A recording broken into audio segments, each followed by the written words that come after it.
Hello everyone. तो अभी हम ये वाला क्वेश्चन देख लेते हैं। 3 blocks A, B, C of equal mass M are placed one over the other on a frictionless surface table as shown in the figure. ये 3 masses है और the coefficient of friction between any of block A, B, C is micro. The maximum value of mass of block D so that blocks A and B and C move without slipping over each other is.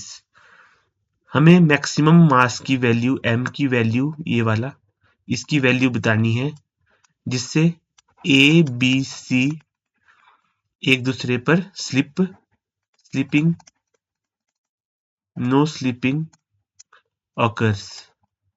कोई slipping इन दोनों surfaces के बीच में कोई slipping ना हो। तो इसको कैसे अप्रोच करेंगे, यहां से करते हैं इसको। सबसे पहले हम मास m की एफबीडी बना देते हैं। यहाँ पर मास m पे इसका वेट लग रहा होगा एम जी और स्ट्रिंग से अटैच है। ये स्ट्रिंग से अटैच है, मास एम जी लग रहा होगा नीचे, स्ट्रिंग से अटैच है। इसकी स्ट्रिंग पे क्या आ रही होगी, टेंशन आ रही होगी कुछ। ओके, तो मैं इसके लिए इक्वेशन लिख लेता हूं। Equation of motion M G minus D equal to M A. ठीक है, अब क्या है कि तीनों सरफेसेस एक दूसरे के ऊपर अटैच्ड है और यहां से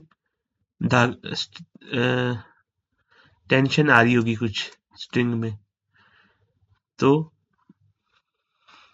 सबका मास m है, तो मैं कॉमन एक्सीलरेशन लिख लेता हूं t bye m1 plus m2 plus m3, क्योंकि तीनों ब्लॉक एक साथ मूव कर रहे हैं। तो t बाय सबका मास सेम है, t बाय 3m हो जाएगी common acceleration. Okay, I hope आपको समझ में आया होगा यहाँ तक। नेक्स्ट स्टेप में हम क्या करेंगे,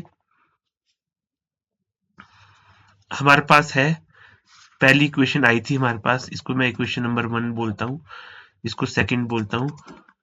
अब सेकंड को putting second in 1 we get, first में डालेंगे इसको, तो M G minus T is equal to M into T by 3m। Okay, यहां से मैं t के लिए सॉल्व करूंगा, तो M G is equal to T plus m into T by 3m। तो M G equal to T common 1 plus m by 3m। तो t की वैल्यू यहां से आ जाती है t equal to M G upon 1 plus m by 3m। Okay, अब देखो next क्या है, हमारे को दिया है कि ऑल ब्लॉक्स एक साथ मूव कर रहे हैं, कोई स्लीपिंग नहीं हो रही है सरफेस के बीच में। तो मैं यहां से कंडीशन लिख सकता हूं, ये जो ब्लॉक होगा अगर मैं इसकी एफबीडी बनाऊंगा स्मॉल मास की, तो इस पे फ्रिक्शन फोर्स कुछ आगे लग रहा होगा F। सिमिलरली नीचे वाले ब्लॉक पे F बैकवर्ड लग रहा होगा। तो F को मैं, क्योंकि ये A से एक्सिलरेट कर रहा है, A एक्सिलरेशन कॉमन से, तो F को लिख सकता हूं मैं M A C। तो F हो जाएगा M A C, पता है हमारे को A C आया था हमारा T bye 3M, T bye 3M। तो ये कैंसिल कर दो, F आ जाएगा T बाय 3। F की वैल्यू आ गई T बाय 3।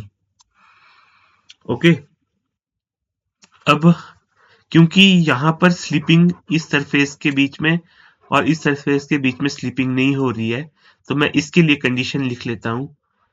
फर्स्ट के लिए T/3 जो फ्रिक्शन फोर्स आया, friction force T/3 should be less than और equal to mu static mg, इससे कम होना चाहिए, तभी स्लीपिंग नहीं होगी।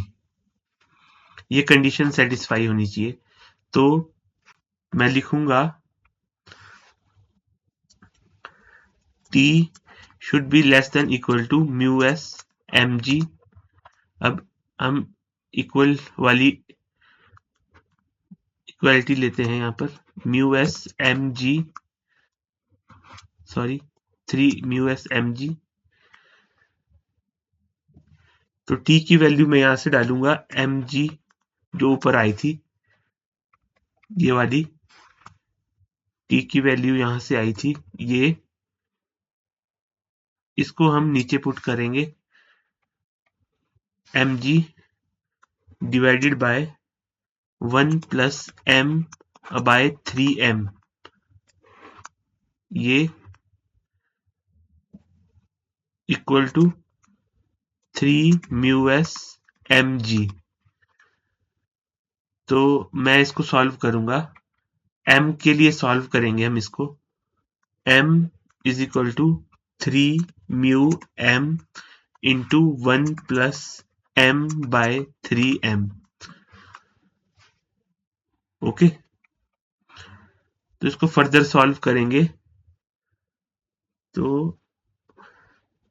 m हो जाएगा 3 mu m plus 3 mu m into m by 3m, 3m m 3 cancel,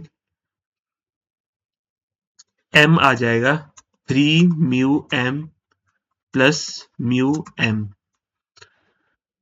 m को मैं परे ले जाऊंगा, m into 1 minus mu is equal to 3 mu m, mu small m। तो कैपिटल M आ जाएगा यहां से मास, जिसके लिए दोनों सारे ब्लॉक्स एक साथ मूव करेंगे, वो ही पूछा था हमारे से। तो ये हो जाएगा 3 micro m upon 1 minus micro. तो ये वाला आंसर आ गया हमारे पास। तो ये देखते हैं हम कौन से ऑप्शन में ये दिया था। तो 3 micro m upon 1 minus micro, fourth option is correct. तो ये आप कर लीजिए इसको। Thank you.